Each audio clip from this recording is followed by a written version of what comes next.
उल पहाड़। जनवरी 1959। 9 अनुभवी हाइकर्स एक चैलेंजिंग एडवेंचर पर निकले।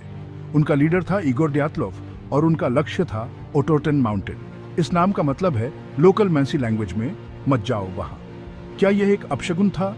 यह ग्रुप जवान और उत्साही अपनी यात्रा को फोटोज में कैप्चर कर रहा था। बर्फीले पहाड़ों के सामने मुस्कुराते हुए चेहरे। उनका हौसला बुलंद था और वे कठोर परिस्थितियों के लिए तैयार थे। उनके पास मैप्स, कंपासेस और हफ्तों भर का सामान था। वे वाइल्डरनेस में आगे बढ़ते गए, अनजान उस अंधेरे से जो उनका इंतजार कर रहा था। खोलात सियाकल की ढलानों पर हाइकर्स का आखिरी कैंप था। मानसी भाषा में इसे कहते हैं डेड माउंटेन। यहां से कहानी एक भयानक मोड़ लेती है।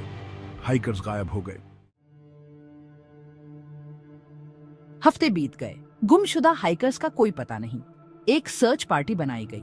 उनको वर्स्ट का डर था, इसलिए उन्होंने ग्रुप के प्लान रूट को फॉलो किया। तभी एक खौफनाक खोज हुई। हाइकर्स का टेंट अंदर से काट कर खोला गया था और अबैंडन था। उनका सामान इधर उधर बिखरा हुआ था, जैसे किसी फ्रैंटिक एस्केप में। बर्फ में फुटप्रिंट्स टेंट की सुरक्षा से दूर जाते हुए। नंगे पैर और कम कपड़ों में हाइकर्स ठंडी रात में भागे थे। लेकिन क्यों? सर्च पार्टी ने ट्रेल को फॉलो किया।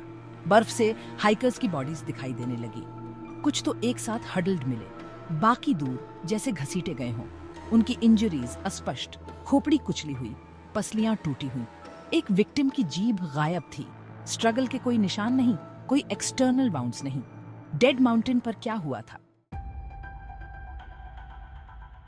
इन्वेस्टिगेशन शुरू हुई। अथॉरिटीज चकरा गए। हाइकर्स के बिलोंगिंग्स से कुछ क्लूज मिले।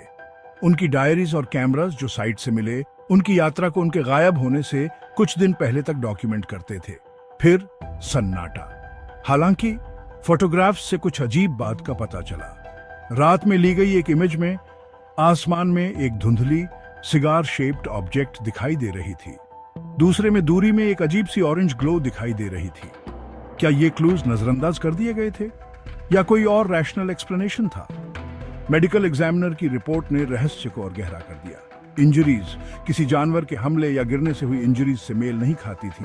इतना नुकसान पहुंचाने के लिए जिस जोर की जरूरत होती है वो बहुत ज्यादा था। फिर भी कोई एक्सटर्नल मार्क्स नहीं थे। ऐसा था जैसे हाइकर्स को किसी अदृश्य हाथ ने कुचल दिया हो।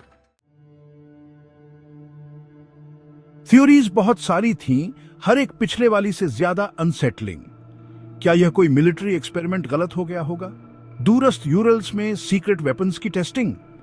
सोवियत गवर्नमेंट ने जल्दी से ऐसे दावों को खारिज कर दिया और हाइकर्स की मौत के लिए नेचुरल फोर्सेस को जिम्मेदार ठहराया। उनका तर्क था कि हाइपोथर्मिया हाइकर्स के अजीब व्यवहार की व्याख्या कर सकती है।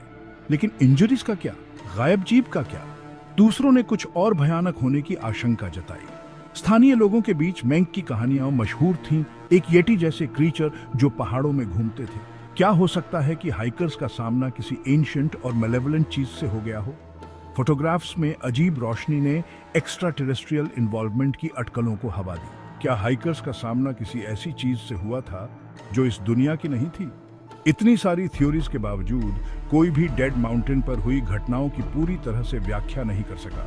रहस्य बना रहा अज्ञात की एक चिलिंग रिमाइंडर जो शैडोज में छिपा रहता है। ऑफिशियल इन्वेस्टिगेशन, जो गोपनीयता में डूबी हुई थी, ने निष्कर्ष निकाला कि हाइकर्स की मृत्यु एक कंपेलिंग नेचुरल फोर्स के कारण हुई। इस वेग एक्सप्लेनेशन ने बढ़ते हुए संदेह को कम करने के लिए बहुत कम काम किया। बहुत से लोगों का मानना था कि गवर्नमेंट कुछ छुपा रही है। वे किस बात से इतने डरते थे? केस से संबंधित डॉक्यूमेंट्स दशकों तक क्लासिफाइड रहे, जिससे कंस्पिरेसी थ्योरीज और अटकलों को फ्यूल मिलता रहा। वे कौन सी सच्चाई छुपा रहे थे? ट्रांसपेरेंसी की कमी ने इंसिडेंट को लेकर मिस्ट्री को और गहरा कर दिया। इसने जवाबों से ज्यादा सवाल खड़े कर दिए। ड्यातलोव पास इंसिडेंट उस समय की शक्ति की गतिशीलता का एक चिलिंग रिमाइंडर बन गया। सरकार की बात वर्सेस लोगों की फुसफुसाहट। सच्चाई सरकारी चुप्पी की परतों के नीचे दबी हुई प्रतीत होती है।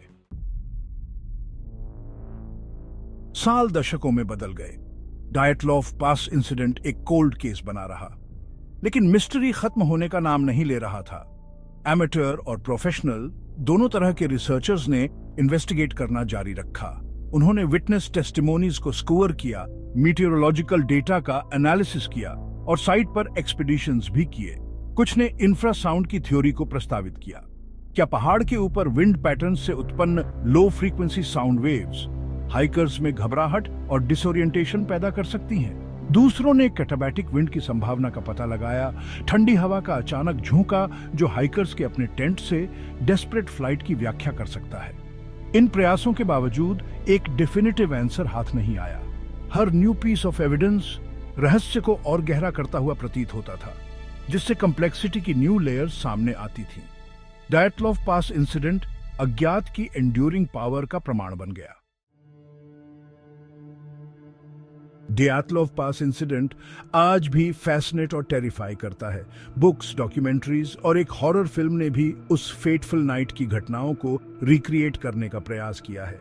फिर भी सच्चाई बस पकड़ से बाहर है। हाइकर्स की कहानी जीवन की फ्रेजिलिटी की रिमाइंडर का काम करती है, खासकर नेचर की रॉ पावर के सामने। यह अननोन, अनएक्सप्लेन्ड और मिस्ट्री की एंड्यूरिंग पावर के बारे में एक कहानी है। हाइकर्स अपने टेंट से क्यों भागे? उनकी हॉरिफिक इंजरीज का क्या कारण था? क्या यह नेचुरल फेनोमेनन था, एक दुखद एक्सीडेंट था, या कुछ और सिनिस्टर था? सवाल बने हुए हैं। जवाब न मिलने वाली फुसफुसाहट यूरल माउंटेन्स की स्नोवी पीक्स से गूंज रही है। डियाटलॉफ पास नौजानों के लिए एक साइलेंट मॉन्यूमेंट के रूप में खड़ा है, दुनिया में छिपे हुए मिस्ट्रीज की स्टार्क रिमाइंडर। यह इंसिडेंट एडवेंचरर्स और थ्रिल सीकर्स सभी के लिए एक चिलिंग टेल का काम करता है। यह एक ऐसी कहानी है जो इंट्रीग और टेरिफाई करती रहती है।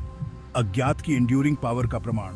पहाड़ अपने सीक्रेट्स को क्लोज रखते हैं और सच्चाई बर्फ की परतों के नीचे दबी हुई शायद कभी पूरी तरह से रिवील न हो।